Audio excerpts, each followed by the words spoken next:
प्रथा जो चीज है, आप उसमें पता चलता है कि हमेशा ये बताया जाता है कि लड़का जो है डिमांड करता है लड़की से, लेकिन ये गलत है। लड़की वाले लड़के से डिमांड करते हैं, बल्कि ये कटुक सच्चाई है। और इसके पीछे की वजह ये है कि जब लड़की का बाप आता है लड़के के पास, तो उससे पूछता है कि आप सरकारी नौकरी करते हैं कि नहीं करते हैं। तो पहली डिमांड तो वो यहाँ कर लिया, और दूसरी डिमांड वो यहाँ कर लेता है कि वो ये कहता है कि भैया का तोरे 5 बीघा 10 बीघा या उससे जमीन जायदाद, वो सारी चीज की वो खुद ही बात कर रहा है। तो डिमांड तो वो मैं ये मानता हूँ कि पहली डिमांड जो है लड़की वाले करते हैं। और लड़की वालों के पीछे मैं बता दूं, एक लड़की अगर सरकारी हो जाती है तो एक प्राइवेट लड़के के साथ वो शादी नहीं करना चाहती है। लेकिन अगर एक लड़का गवर्नमेंटेड हो जा रहा है, तो लड़की सरकारी की प्राइवेट लड़की हो या गरीब लड़की हो, उसके साथ शादी कर ले रही। तो लड़का तो हर जगह कॉपरेट कर रहा, समझौता कर रहा। लड़कियों की क्या स्थिति बनती जा रही। आप प्रियंका मौर्य जैसे घटना उठाइए, जहां पर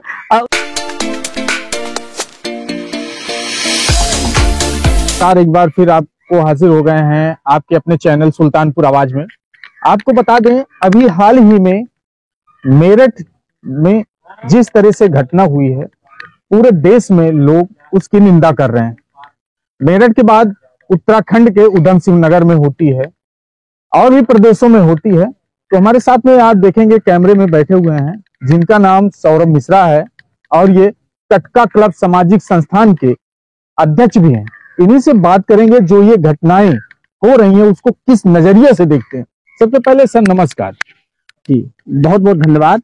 और जिस तरह से अभी मेरठ में घटना हुई है, ड्रम में पति को ही जो है बंद कर दिया गया था सीमेंट डाल के, क्या कैसे देखते हैं इसको? सबसे पहले मैं ये कहूंगा कि जिस प्रकार से सरकार की उन तमाम योजनाएं हैं, बेटी बचाओ बेटी पढ़ाओ, तो आज मुझे लगता है आदरणीय पत्रकार महोदय जी कि बेटा पढ़ाओ और बेटा बचाओ, क्योंकि ये मेरठ की एक घटना नहीं है। मेरठ के बाद जयपुर के अंदर में ऐसी घटनाएं होती हैं, उत्तराखंड के अंदर में ऐसी घटनाएं होती हैं, और आप हर जगह देखेंगे लगभग अभी प्रियंका मौर्य की जैसी एक घटना सामने निकल के आती है कि हम बेटियों को इतना संरक्षण दे चुके हैं कि आज अपने आप बेटों को असुरक्षित महसूस कर रहे हैं। आने वाला जो दौर है वो किस परफेक्ट बनता जा रहा है, ये एक बहुत बड़ा अपने आप में सवाल है। सरकार हमेशा ये कहती है कि बेटी बचाओ बेटी आगे ले जाओ। सर्वप्रथम आज तक पुरुषों के लिए बात नहीं की सरकार, या कोई आयोग नहीं बना है। इस पे क्या मांग करना चाहते हैं? जो युवा पीढ़ी है, आने वाले जनरेशन में आगे जाए, उनके लिए क्या कहना चाहेंगे? देखिए, मैं बिल्कुल आपके चैनल के जरिए मैं ये लोगों से मांग करता हूँ, सरकार से भी ये मांग करता हूँ कि पुरुषों के ऊपर जिस प्रकार से लगातार मौजूदा समय फर्जी आरोप लगाकर महिलाओं के द्वारा उनको जेल भेजा जा रहा है और तमाम प्रकार से इस आरोपित किया जा रहा है, सर्वप्रथम पहले उसकी जांच हो और जांच होने के बाद तब उनके ऊपर कोई कार्रवाई की जाए।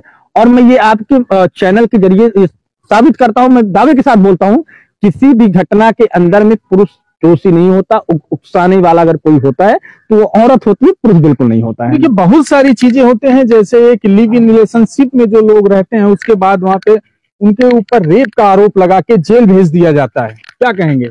देखिए, ये तो फर्जीवाड़ा है। जब तक हमारा आपका जो है स्वार्थ रहा, जब तक आपसे हमें अपेक्षाएं रही, आपने हमारी अपेक्षाओं को पूरी किया, तब तक तो आप हमारे लिए राजा हुए, सोना हुए, तमाम चीजें हुई। और जिस दिन मेरी अपेक्षाएं आपसे खत्म हो गई, उस दिन मुझे लगता है कि आप मेरे लिए कुछ नहीं है। उस दिन आप केवल और केवल दुनिया की नजर में वो लड़की आपको ये साबित करेगी कि आप एक रेपिस्ट हैं। नहीं तो क्या होना चाहिए? जो घटना बढ़ रही है, चाहे वो मेरठ, उत्तराखंड या जयपुर में अभी आपने बताया, कि उस पे होना क्या चाहिए? सरकार को कैसे कदम उठाना चाहिए? देखिए, इस पे मुझे लगता है कि सबसे पहले इस पे कड़े एक्शन लेना चाहिए। और जिस प्रकार से लगातार लड़कियों के द्वारा लड़कों को निरंतर बदनाम किया जा रहा है, उनके ऊपर तमाम ऐसे फर्जी आरोप लगाए दिए जा रहे हैं, सबसे पहले उनपे बड़े पैमाने पे सख्ती के साथ जो है सरकार को एक ऐसा कानून लाना चाहिए जिसमें जो है एक तरफ पुरुषों की भी आवाज सुनी जाए, उनकी भी आवाज को उठाई जाए। मैं आपके इसी मंच के जरिए में बोल रहा हूँ, मौके पे एक स्थिति ये चल रही है दहेज प्रथा। दहेज की प्रथा के बारे में हम लोग एक समाज सेवी हैं, हम लोग दहेज प्रथा को लेकर विभिन्न ऐसे प्रोग्राम कराते हैं। लेकिन कभी कभी मैं जब बैठकर सोचता हूँ कि दहेज प्रथा जो चीज है, आप उसमें पता चलता है कि हमेशा ये बताया जाता है कि लड़का जो है डिमांड करता है लड़की से, लेकिन ये गलत है। लड़की वाले लड़के से डिमांड करते हैं, बल्कि ये कटुक सच्चाई है। और इसके पीछे की वजह ये है कि जब लड़की का बाप आता है लड़के के पास, तो उससे पूछता है कि आप सरकारी नौकरी करते हैं कि नहीं करते हैं। तो पहली डिमांड तो वो यहाँ कर लिया, और दूसरी डिमांड वो यहाँ कर लेता है कि वो ये कहता है कि भैया का तो 5 बीघा 10 बीघा या उससे जमीन जायदाद, वो सारी चीज की वो खुद ही बात कर रहा है। तो डिमांड तो वो कर रहा है, लड़का वाला डिमांड कहाँ कर रहा है? भाई जो तुम कुछ दे रहे हो दहेज प्रथा के नाम पर, जो कुछ भी तुम अपनी बेटी को दे रहे हो तो अपनी बेटी को दे रहे हो, लड़कों को क्या दे रहे हो? अभी सरकार एक नियम लगाई थी कि जिस तरह से दहेज लेना और दहेज देना दोनों अपराध की श्रेणी में आता है, और सरकार जो है उस पे देखती है, शादी विवाह में बहुत सारे लोगों के शादी विवाह होते हैं, इस पे भी रोक लगनी चाहिए कि नहीं लगनी चाहिए? देखिए, मैं ये मानता हूं कि पहली डिमांड जो है लड़की वाले करते हैं, और लड़की वालों के पीछे मैं बता दूं, एक लड़की अगर सरकारी हो जाती है तो एक प्राइवेट लड़के के साथ वो शादी नहीं करना चाहती है। लेकिन अगर एक लड़का गवर्नमेंटेड हो जा रहा है तो लड़की सरकारी की प्राइवेट लड़की हो या गरीब लड़की हो उसके साथ शादी कर ले रही, तो लड़का तो हर जगह कॉपरेट कर रहा, समझौता कर रहा। लड़कियों की क्या स्थिति बनती जा रही? आप प्रियंका मौर्य जैसे घटना उठाइए, जहां पर उसका पति उसको पढ़ाता है लिखाता है, उसके बाद वही उनकी वाइफ जो है उनको धोखा देती है और एक बड़े पद पे चली जाती है। तो धोखा तो जहां तक आप देखेंगे हर जगह पे कुल मिला के महिलाओं के द्वारा पुरुषों को दिया जा रहा है, पुरुषों के ऊपर अत्याचार हो रहा है इस तरह से।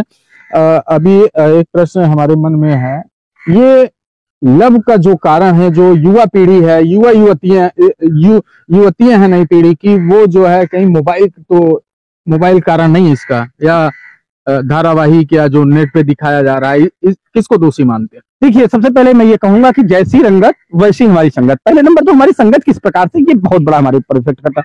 और रही बात दूसरी कि जो मौजूदा समय पे जो ये तमाम डिजिटल प्लेटफॉर्म चल रहे हैं, सोशल मीडिया के और तमाम ऐसी वेबसाइटें चल रही हैं, आज की जो बच्ची हो रही है बच्चा हो रहा है, मैं दोनों को ये साफ कर देना चाहता हूँ, चाहे वो लड़का हो चाहे लड़कियां हो, जहां उनके हाथों पे पेन देना चाहिए, कॉपी देना चाहिए, किताब देना चाहिए, उनको स्कूल भेजना चाहिए, लेकिन आज वहां अपने माँ बाप अपने बच्चों को गर्व के साथ उनको स्मार्टफोन पकड़ा रहे हैं।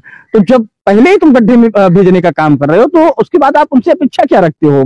तो दोषी तो माँ बाप हुए ना, जो उनको एंड्रॉइड फोन लाके दे दिया जाता है, फिर इसी मोबाइल में रातों दिन लगे हुए हैं, नहीं उनको पूछना पड़ता है कि कॉपी या पेन किताब जिस तरह से आपने बताया कि देना चाहिए। तो शिक्षा सबसे बड़ा क्या मानते हैं कि कहाँ जाना चाहिए, बच्चों को कहाँ जाना चाहिए? देखिए, सबसे पहले आप देखेंगे कई ऐसी जगह पे कई ऐसी संस्थाएं भी हैं जो ये बताती हैं कि लोगों के लिए एक फ्रीडम होनी चाहिए, आजादी होनी चाहिए। लेकिन मेरा जो व्यक्तिगत मानना है कि आजादी इतनी भी सीमित दायरे में ना चली जाए कि लोगों को बुरा लगने चली जाए।